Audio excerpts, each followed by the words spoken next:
Gang, what's up? Aaron here, Canadian Looney. Another very interesting committee investigation. This one is public service and national security. We've got the minister, Gary Anasangre. We've all heard of the Tiger Gary here. He's an alleged and he's so incapable, he humiliates himself. Frank Caputo has to get kind of hostile. Let's get into this.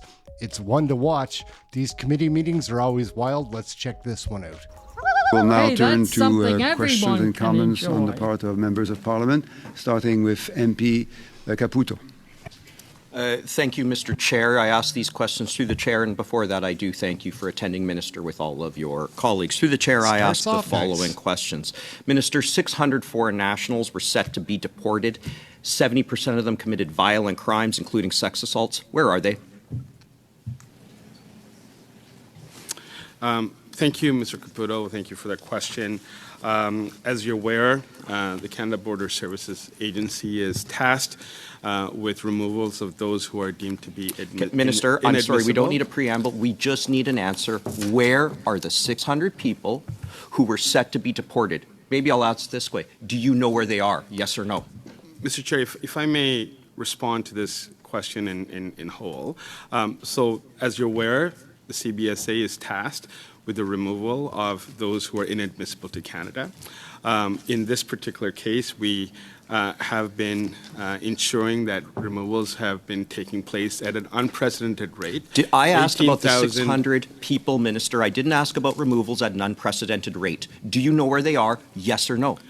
Well, there is a set of I'll take that as a no, Minister. Let's move on. Let's be clear, Mr. Caputo. There are a number of individuals who are in the process of being removed. So of the 600 you talk about, there is a breakdown, and I'd like to invite Ms. Gorman You are the Minister. Minister. You are the expert. The Globe and Mail reported 600 people are missing. You're the Minister. You're expected to know this. The buck stops with you. We have 6 minutes. You don't know. Let's move on. You promised 1,000 new border officers for the CBSA. How many have been hired? So right now, as you're aware, we are in the process of ensuring that the 1,000 new CBSA officers will be trained appropriately. Again, Minister, you're answering questions I'm not asking. I asked how many were hired. Simple number. Mr. Caputo, I'm not here for your TikTok videos, okay? Like I'm here to. No, and Minister, I'm here to answer. I'm here to answer questions. Mr. Minister, let's just these conversations are important, but they need to be understandable, including through interpretation.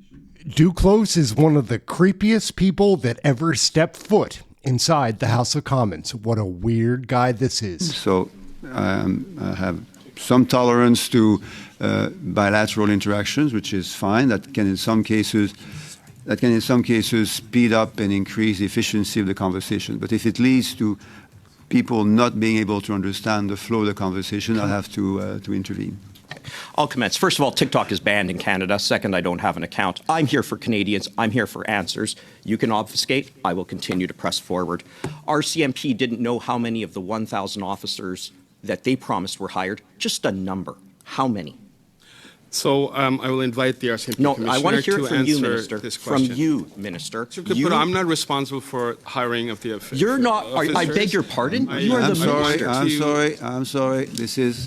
This is not useful because it is obviously impossible for anyone listening to the interpretation to understand the flow of the conversation. So, and again, we want to have a dense, a speedy, content-full conversation, but it has to be understandable. So please, let's make sure that this is happening. Mr. Chair, I'll be very clear. I'm asking the Minister these questions. The buck stops with him. I'm not asking for him to defer to anybody. If he doesn't know the answer, just say it. Just the other day on a recording, he said, "Don't ask me to explain the logic to you." He was perfectly capable of saying it then. He's capable of saying it now.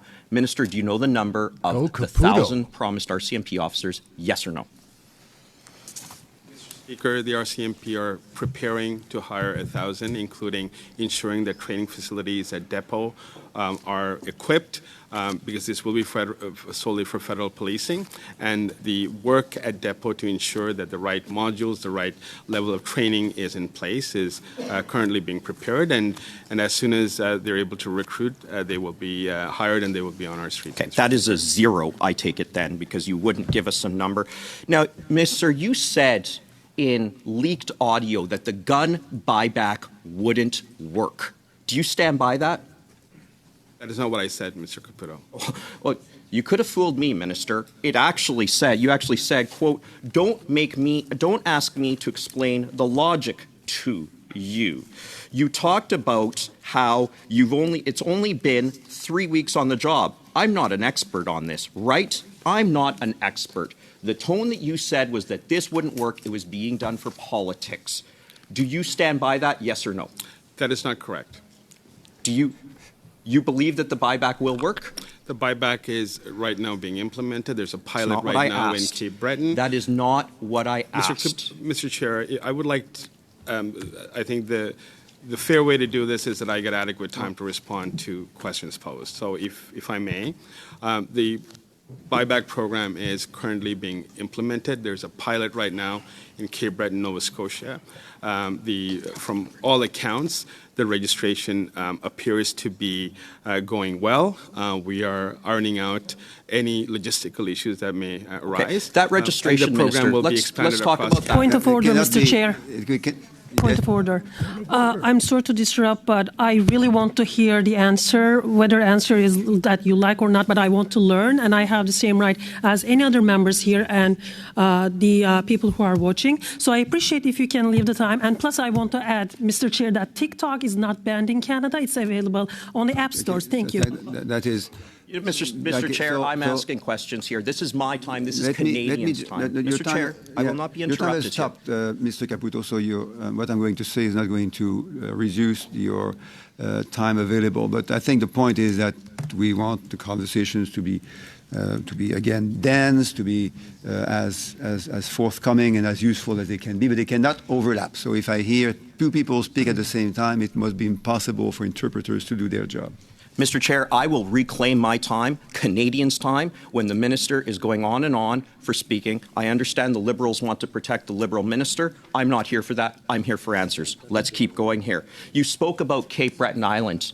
Now, there is a chief who is the brother-in-law to a Liberal MP on Cape Breton Island. Did you speak with that chief in respect of this buyback? Just a yes or no, please. Speaker, as you know, the Mass Casualty Commission report... That's not what I asked, Minister. I asked whether you spoke with a chief. Mr. Chair, I would like the opportunity to respond.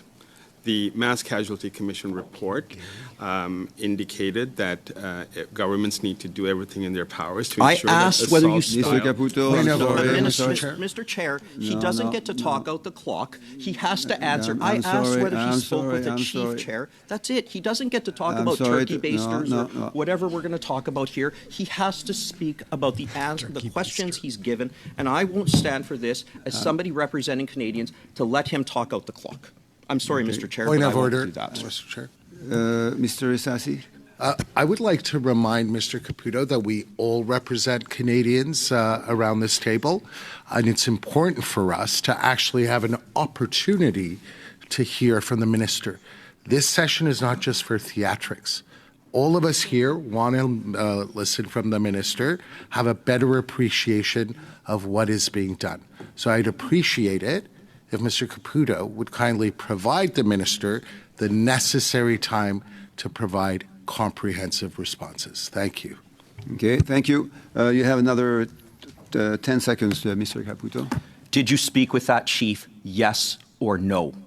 Mr. Chair, the Mass Casualty Commission report in Nova Scotia indicated that governments need to do everything in their powers to get assault-style You spoke with a Liberal Okay, insider. that's it. Thank you so much for the first. There'll be other rounds. All right, gang, we'll wrap it up right there. What a frustrating committee investigation. That one is just starting out. Like, these meetings run generally an hour. That was just 10 minutes. Gary Adesangre is an embarrassment to himself, his family, his nation, to his cabinet, to his prime minister, to his constituents. Like, Gary is a piece of shit. No doubt about that. Aaron, Canadian Looney, like, share, subscribe, get your Canadian federal politics right here. We'll catch you in the next video. Thank you for watching this one. Catch you next time.